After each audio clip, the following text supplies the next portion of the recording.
Hello, আসসালামু আলাইকুম। আজকে আমি আপনাদের সাথে একটা মজাদার রেসিপি শেয়ার করছি। এটা হচ্ছে গিয়ে ফিশ বলের কারি, ফিশ বল কারি আর কি। তো এটার জন্য আমি হচ্ছে গিয়ে রুই মাছ আর আলু ছোটো করে কেটে একসাথে সিদ্ধ করে নিয়েছি একটুখানি হলুদ আর লবণ দিয়ে। তারপর হচ্ছে গিয়ে মাছটা বেছে নিলাম। আর এটা হচ্ছে গিয়ে কারি রান্না করার জন্য একবারে টমেটো আর পেঁয়াজ একসাথে পেস্ট করে নিয়েছি। তারপর আরও বাকি সব কিছু রেডি করে নিয়েছি। পেঁয়াজ কুচি, ধনে পাতা কুচি, কাঁচামরিচ আর হচ্ছে গিয়ে এক স্লাইস লেবু নিয়েছি। তো এই যে মোটামুটি যা যা কিছু লাগবে কাছে নিয়ে নিয়েছি গুছিয়ে। তো প্রথমে হচ্ছে গিয়ে ফিশটা তো বেছেই নিয়েছি, আর হচ্ছে গিয়ে আলুটা ম্যাশ করে একসাথে হচ্ছে গিয়ে এই দুটো মিক্স করে নিলাম।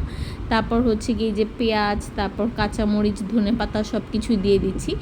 ঝালটা হচ্ছে যে যার মতো দিবে। আমার পরে একটু ঝাল কম লেগেছিলো দেখে আমি আবার একটু লাল মরিচের গুঁড়া অ্যাড করেছিলাম। তারপর হচ্ছে ধনে পাতাটাও দিয়ে দিলাম, আর হচ্ছে গিয়ে লেবুটাও হচ্ছে গিয়ে চিপে দিয়ে দিচ্ছি। ফিশের মধ্যে একটু লেবু দিলে সুন্দর একটা স্মেল আসে, না হলে হচ্ছে গিয়ে কেমন জানি ফিশি ফিশি একটা স্মেল লাগে।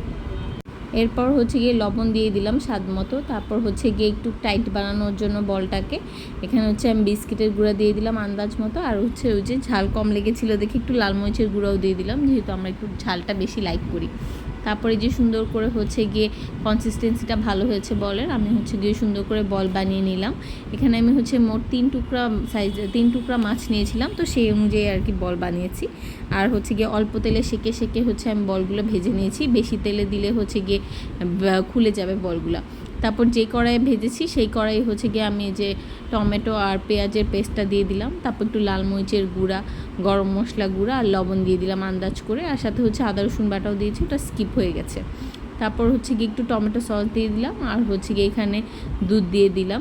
তারপর কাঁচামরিচ দিয়ে দিচ্ছি। তো হচ্ছে ভালোভাবে মশলাটা কষিয়ে আসলে তারপর অল্প একটু পানি দিয়ে দিলাম ঝোলের আন্দাজে। আর তারপর হচ্ছে গিয়ে আমি বলগুলো সব ছেড়ে দিলাম। বলগুলো দিয়ে বেশিক্ষণ রান্না করা লাগবে না, যেহেতু অলরেডি সব কিছু একদম কুক। শুধু যতটুকু ঝোল রাখবো ততটুকু সেই অনুযায়ী রান্না করে নিতে হবে, আর বেশি নাড়াচাড়াও করা যাবে না, তাহলে খুলে যাবে। জাস্ট এভাবে কড়াই ঝাঁকি দিয়ে হচ্ছে নাড়াতে হবে। আর লাস্টে হচ্ছে ধনে পাতা দিয়ে দিলাম। এই যে মজাদার আমাদের হচ্ছে ফিশ বল কারি রেডি। খুবই মজা হয়েছিল, একদম সফট, আর কোনো ফিশি স্মেলও ছিল না। আপনারাও ট্রাই করতে পারেন।